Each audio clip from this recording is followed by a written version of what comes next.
So next video जो है वो है topic electric potential energy of an electric dipole. अगर आप इस टॉपिक का हेडिंग अच्छे से रीड करोगे तो आप लोग समझ पाओगे कि आर्टिकल बोल रहा है कि फाइंड आउट करें पोटेंशियल एनर्जी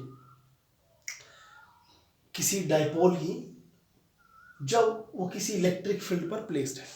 आप लोग अगर ये डायग्राम देखोगे तो इस पर है ये इलेक्ट्रिक फील्ड लाइंस और इक्वली स्पेस्ड बनाई है मैंने, which means uniform electric field line है। और एक डाइपोल जिसका ये है पॉजिटिव चार्ज और ये है negative charge, separated by distance 2l। Suppose this distance is 2l। 2l distance से वो स्पेस्ड है। अभी अगर आप लोग पोटेंशियल एनर्जी देखें तो पोटेंशियल एनर्जी कैलकुलेट करने के लिए हम लोग इसी पर वर्क कैलकुलेट करेंगे। इतना अगर आप प्रीवियस वीडियोस रेगुलर देख रहे होंगे या आप लोगों ने एक आर्टिकल रीड किया होगा कि अगर किसी डाइपोल को इलेक्ट्रिक फील्ड में रखा जाए तो उसके ऊपर टॉर्क एक्ट होती है और due to that torque that dipole start rotating in this direction, which means experience a circular force or experience a torque in this direction. तो इलेक्ट्रिक पोटेंशियल एनर्जी भी हम लोग कैसे कैलकुलेट करेंगे? हम लोग वर्क कैलकुलेट करेंगे कि ये dipole small angle d theta rotate करने पर कितना वर्क करता है, वो हम लोगों को इस पर कैलकुलेट करना है। सपोज कीजिए कि ये जो डाइपोल है इलेक्ट्रिक फील्ड में आने के बाद with small angle d theta से ये रोटेट हुआ। So small amount of work done bye dipole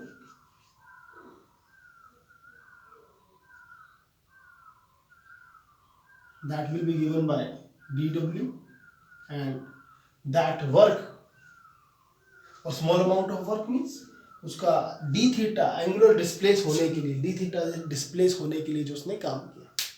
और वर्क का बेसिक फॉर्मूला हम सबको पता है कि वर्क होता है फोर्स इनटू डिस्प्लेसमेंट। लेकिन इस केस में जो आपका फोर्स है दैट इज टॉर्क, क्योंकि इसकी जो डिस्प्लेसमेंट होगी वो होगी एंगुलर डिस्प्लेसमेंट। तो लीनियर केस नहीं है वर्क का ये सर्कुलर मोशन है, तो इस करके work will be equal to torque and displacement d theta. D theta is the displacement. As we know the value of torque is PE sine theta d theta. तो torque की value है PE sine theta और d theta. ये था small amount of work done by this dipole in rotating through an small angle d theta. अब बात करते हैं कंप्लीट वर्क की। और आप लोगों को पता होगा कि कंप्लीट वर्क कैलकुलेट करने के लिए हमें इस इक्वेशन को इंटीग्रेट करना पड़ेगा। So complete work will be equal to integration of again integration PE sine theta d theta. अब बात आती है कि इंटीग्रेशन की लिमिट क्या होगी। तो थीटा 1 से थीटा 2 हम लोग इसकी लिमिट्स ले रहे हैं। थीटा 1 क्या है? थीटा 1 है स्टार्टिंग में इसका इलेक्ट्रिक फील्ड के साथ क्या एंगल है। सपोज कीजिए कि अगर ये डाइपोल में इसको ऐसे ये मार्कर आप लोग डाइपोल सोचिए, अगर ये इस तरह से प्लेस्ड हो तो इसका इलेक्ट्रिक फील्ड ये है और इलेक्ट्रिक फील्ड के साथ एंगल है 90 डिग्री। देन फिर टॉर्क एक्सपीरियंस करने के बाद मान लीजिए ये चला गया इस पोजीशन में, तो इलेक्ट्रिक फील्ड के साथ इसका एंगल हुआ 0 डिग्री। सो थीटा 1 है स्टार्टिंग में कितना उसका एंगल है, जो मैंने जो अभी एग्जांपल दिया आपको उसके अकॉर्डिंग स्टार्टिंग में 90 एंड देन फिर 0 हुआ। तो यार कि थीटा 1 है स्टार्टिंग में उसका इलेक्ट्रिक फील्ड के साथ डाइपोल मूवमेंट का क्या एंगल है, और थीटा 2 है टॉर्क एक्सपीरियंस करने के बाद उसका इलेक्ट्रिक फील्ड के साथ क्या एंगल है। तो अगर मैं इस इक्वेशन की इंटीग्रेशन करूं तो बेसिक इंटीग्रेशन सबको पता होगी कि साइन थीटा की इंटीग्रेशन होती है माइनस कॉस थीटा और लिमिट्स थीटा 1 से थीटा 2। तो इस पर आप लोग अगर लिमिट्स पुट करें तो बनेगा minus of PE cos upper limit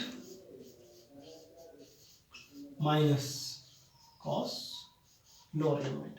so work will be equal to minus of देखिए minus PE cos theta 2 minus cos theta 1, right. तो ये है mainly this work will be the potential, यही work आप लोगों का पोटेंशियल होगा। तो आप लोग अज्यूम कीजिए, सपोज कीजिए कि theta 1 is equal to 90 degree, which means starting में ये इलेक्ट्रिक फील्ड के साथ ये 90 डिग्री का एंगल बना है इस तरह से, ठीक है। और फिर इसका जो एंगल इसने रोटेट हुआ वो रोटेट हुआ सपोज कीजिए थीटा एंगल से, theta 2 that is theta angle इसकी डिस्प्लेसमेंट हुई। तो वर्क कितना होगा, तो वर्क होगा minus PE and cos theta 2 की वैल्यू देखिए कॉस थीटा बन जाएगा और थीटा 1 की वैल्यू आप लोग देखेंगे तो theta minus cos theta which will so minus cos 90 degree और थीटा 1 के लिए 90 डिग्री, कॉस 90 होता है आप लोगों का 0। इस करके रिजल्ट बन जाएगा work that is minus PE cos theta. ध्यान से सुनिएगा बातें, इसका मतलब क्या हुआ कि डाइपोल को एंगल थीटा रोटेट करने के लिए 90 डिग्री से, ऐसे था 90 डिग्री, थीटा एंगल रोटेट करने के लिए जो वर्क हुआ वो वर्क है माइनस पीई कॉस थीटा। और ये ही वर्क जो होगा this work will be equal to potential energy. So this work will be taken as potential energy and that will be equal to minus of PE cos theta, ठीक है। This work will be taken as potential energy and that will be equal to minus of PE cos theta, ठीक है। अभी इस पर आप लोग next बात देखिए कि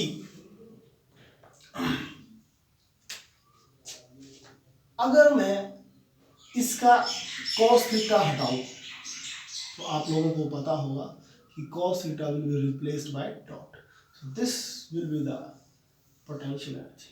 what is this, this is the potential energy of dipole placed in uniform electric field. Okay, this will be the potential energy of a dipole placed in uniform electric field। तो ये है आप लोगों की potential energy. अब इस पर आप लोग अच्छे से देखिए, कुछ अलग अलग केसेस आप लोग देखिए। उसमें फर्स्ट केस आप लोग एज्यूम कीजिए, उसके लिए आप लोग ये रिजल्ट यूज कीजिएगा कि जो पोटेंशियल है वो है minus of PE cos theta. तो कुछ केसेस देखते हैं। इफ थीटा इक्वल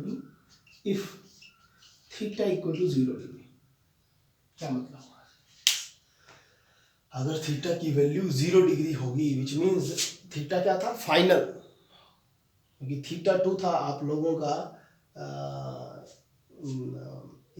फाइनल और थीटा 1 था आप लोगों का इनिशियल। तो जो थीटा था वो इनिशियल है, ये दिस थीटा इज इनिशियल। तो सपोज कीजिए कि अगर थीटा की वैल्यू जाती है 0 तो पोटेंशियल कितना होगा, तो पोटेंशियल कितना होगा, तो u की वैल्यू होगी minus PE cos 0 degree which is equal to PE, because cos 0 क्या होगा, कॉस 0 की वैल्यू तो 1 आएगी, क्योंकि आप लोग पीई कॉस 0 पुट करेंगे तो वो माइनस ऑफ पीई बन जाएगा, क्योंकि कॉस 0 1 होगा। तो याद रखिए कि जो डाइपोल है जब इस पोजीशन पर होगा विच मीन्स इलेक्ट्रिक फील्ड के साथ जब वो 0 डिग्री एंगल पर होगा तो उसका जो पोटेंशियल है that will be maximum minus PE. और फिर अगर इफ थीटा इक्वल टू 0 से नेक्स्ट आप लोग केस ले लीजिए 90 डिग्री, तो 90 डिग्री पर जो पोटेंशियल होगा that will B 0 because P E cos 0 cos 0 0। और अगर इफ थीटा इक्वल टू 180 हुआ तो u की वैल्यू क्या होगी, तो u की वैल्यू आएगी minus PE and cos 180 is -1, so it will become plus PE. तो ये डिफरेंट डिफरेंट एंगल्स पर आप लोगों ने पोटेंशियल देखा। तो ये हम लोगों के यू की डिफरेंट डिफरेंट वैल्यूज हैं, इलेक्ट्रिक पोटेंशियल एनर्जी की different values, theta equal to 0, theta equal to 90 और थीटा इक्वल टू 180। अब आप लोग इन रिजल्ट्स को अच्छे से देखें तो यू की वैल्यू है माइनस पीई और 180 पे है यू की वैल्यू पीई। तो आप लोग याद रखें कि जो पोटेंशियल होगा, इलेक्ट्रिक पोटेंशियल होगा, that will be maximum when theta equal to 180 degree. पर ये होगा अनस्टेबल इक्विलिब्रियम, अनस्टेबल इक्विलिब्रियम। और अनस्टेबल इक्विलिब्रियम हम लोगों ने प्रीवियस आर्टिकल पर भी ये डिस्कस किया था। और जब थीटा की वैल्यू है 0 तो ये होगा स्टेबल इक्विलिब्रियम में, स्टेबल इक्विलिब्रियम होगा।